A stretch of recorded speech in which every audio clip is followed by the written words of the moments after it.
Yang pertama, sebelumnya saya adalah BPJS-nya Mandiri, tetapi saat ini istri saya menjadi P3K, maka saya ikut BPJS istri saya. Nah, saat ini saya juga lulus. Nah, jadi sebelumnya dia belum lulus, sekarang sudah lulus.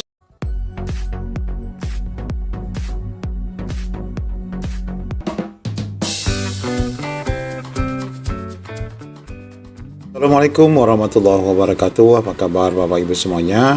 Di video kali ini kita akan mengupdate 3 informasi sekaligus berkenaan dengan dokumen penggajian serta aturan BPJS bagi rekan-rekan P3K, dan kemudian ada undangan pelantikan P3K pasca Lebaran. Kemudian Bapak Ibu, kita sudah mendapatkan juga update terkini, update nomor Indo ASN baik CPNS maupun P3K dari beberapa kanrek. Untuk info lengkapnya ikuti video ini sampai selesai. Ya, sebelum kita mengupdate informasi penetapan NIP terbaru di bulan April, yaitu dari Kanrek 10 dan Kanrek 11, Bapak Ibu, di sini kita akan menyampaikan terlebih dahulu 2 informasi, yaitu berkenaan dengan yang pertama adalah berkenaan dengan undangan terlebih dahulu ya, undangan pelaksanaan pelantikan P3K di salah satu Pemda. Sebelum nanti kita akan informasikan juga berkenaan dengan tanya jawab BPJS, kemudian berkas penggajian yang disampaikan oleh BKPSDM melalui laman Zoom ya. Baik, kita sampaikan dulu informasi pertama. Ya, kita baru saja mendapatkan informasi pertama berkaitan dengan rencana penyerahan SK dan pengangkatan pegawai pemerintah dengan perjanjian kerja tahap 1 tahun 2024, tentu saja surat yang tertanggal 26 Maret. Yang pertama adalah dasar, yaitu berkenaan dengan peraturan Menpan RB, kemudian beberapa ketentuan lainnya di sini kita tidak sebutkan. Menindaklanjuti ketentuan di atas, dengan ini disampaikan laporan sebagai berikut.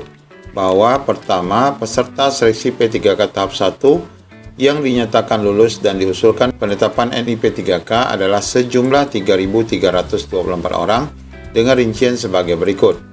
Yaitu yang pertama, tenaga guru 2.150, kesehatan 155, dan tenaga teknis berjumlah 1.019 orang. Adapun rencana penyerahan SK-nya adalah pada tanggal 17 April ya 2025 di hari Kamis pukul 7 sampai dengan selesai. Bertempat di lapangan Tegar Beriman, Kabupaten Bogor.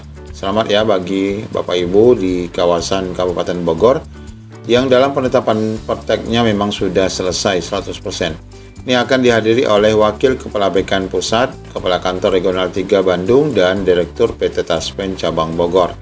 Ini untuk informasi berkenaan dengan rencana pelantikan pengangkatan P3K tahap 1 untuk Kabupaten Bogor, yang mana surat ini dari BKPSDM Kabupaten Bogor ditujukan kepada Bapak Bupati Bogor di tempat. Nah, ini informasi pertama yang kita dapatkan untuk pelantikan, selain informasi yang sudah kita sampaikan juga untuk Banjarmasin dan di Bekasi yang juga nanti akan dilaksanakan setelah pasca Lebaran.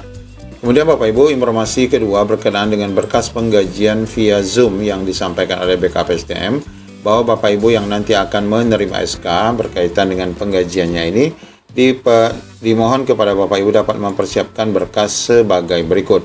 Yang pertama adalah pas foto hitam putih ya, background merah seperti saat Bapak Ibu melakukan pendaftaran kemarin. Kemudian juga Bapak Ibu siapkan yang kedua adalah tentu saja fotokopi KTP-nya. Kemudian yang ketiga adalah fotokopi KK. Tentu saja ini untuk memastikan siapa saja yang nanti masuk dalam tanggungan P3K-nya. Kemudian yang keempat adalah NPWP.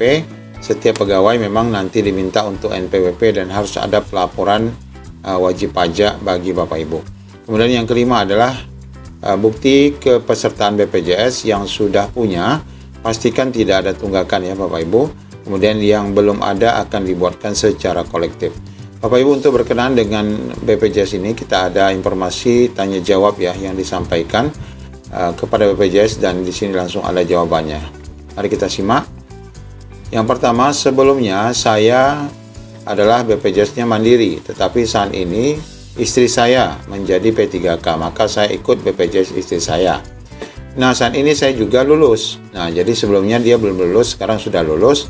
Apakah, maksudnya lulus P3K juga ya, apakah saya juga harus membuat BPJS baru atau tetap ikut bersama istri? Nah, jawabannya adalah apabila keduanya adalah pekerja, baik di instansi swasta maupun di instansi pemerintah, maka kepesertaan BPJS itu ditanggung masing-masing ya, karena masing-masing mendapatkan gaji. Jadi kalau tadinya Bapak Ibu ikut istri, kalau Bapak Ibu sudah menjadi ASN ataupun bekerja di swasta, Bapak Ibu harus BPJS Mandiri, walaupun harus tanggungannya sendiri ya. Nah, sedangkan untuk tanggungan misalnya anak ini nanti boleh ikut di salah satu dari kepemilikan bapak atau ibunya. Dengan kecatatan pastikan nanti ikut yang tertinggi kelasnya. Tapi kalau sama-sama SMP 3K ini sama-sama kelas 1 ya. Kemudian soalan kedua, apakah BPJS dari P3K ini bisa digunakan untuk melahirkan di rumah sakit? Jawabannya tentu ya bisa ya. Untuk melahirkan bisa menggunakan BPJS Kesehatan. Tergantung juga dengan indikasi medisnya. Jadi ada juga mungkin indikasi medis yang mungkin tidak ditanggung BPJS atau sebagian saja. Kemudian yang ketiga, sebelumnya saya bekerja swasta dan sudah ada BPJS. Apakah saya lulus ASN bisa dialihkan? Ya, jawabannya peserta diwajibkan untuk melapor ya terlebih dahulu ke perusahaan swastanya untuk dilaporkan agar dinonaktif, agar bisa diaktifkan kembali ataupun dimutasi ya ke jabatan yang baru. Kemudian berikutnya adalah bagaimana jika kita memiliki BPJS Mandiri namun masih memiliki tunggakan atau tanggungan, apakah bisa dialihkan ke ASN P3K? Jawabannya, BPJS Mandiri yang memiliki tunggakan wajib dilunaskan terlebih dahulu sebelum dimutasi. Ini pasti ya Bapak Ibu. Nah, ini berkenaan tanya jawab berkenaan dengan BPJS. Nah, kemudian Bapak Ibu, berkas ke-6 selanjutnya yang harus dilengkapi adalah surat nikah. Pastinya ini untuk menetapkan nanti tunjangan pasangan ya. Nah, kemudian juga diperlukan akte. Ini juga nanti akan melihat siapa saja anggota keluarga Bapak Ibu. Di samping itu akte ini sebenarnya dan berkas-berkas lain ini digunakan nanti saat Bapak Ibu harus men-scan, akan mengupload ke dalam aplikasi My ASN ya, karena nanti akan dimasukkan ke dalam aplikasi tersebut. Kemudian yang ke-8 adalah ijazah dan transkrip. Ini ada yang meminta dari ijazah SD, ada juga yang hanya sesuai dengan jabatan yang dilamar. Kemudian yang ke-9 adalah sertifikat kompetensi jika Bapak Ibu memiliki saja, kalau guru mungkin serdik ya. Kalau kemudian yang ke-10 adalah tentu saja SK P3K Bapak Ibu. Kemudian yang ke-11 adalah SPMT, surat pernyataan ataupun perintah melaksanakan tugas yang menjadi dasar pembayaran gaji.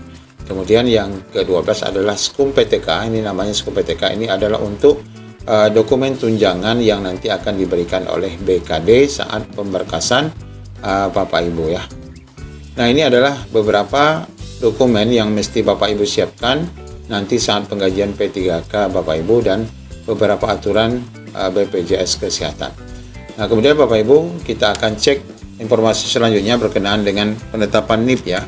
Nah, di sini kita sudah mendapatkan informasi update terkini yang sudah melakukan update pasca Lebaran ya. Karena sebelumnya di Kanrek lain ini masih libur ya, dan update terakhir adalah di 27 Maret, kemudian juga di sini ada yang 5 Jakarta ini di 28 Maret ya.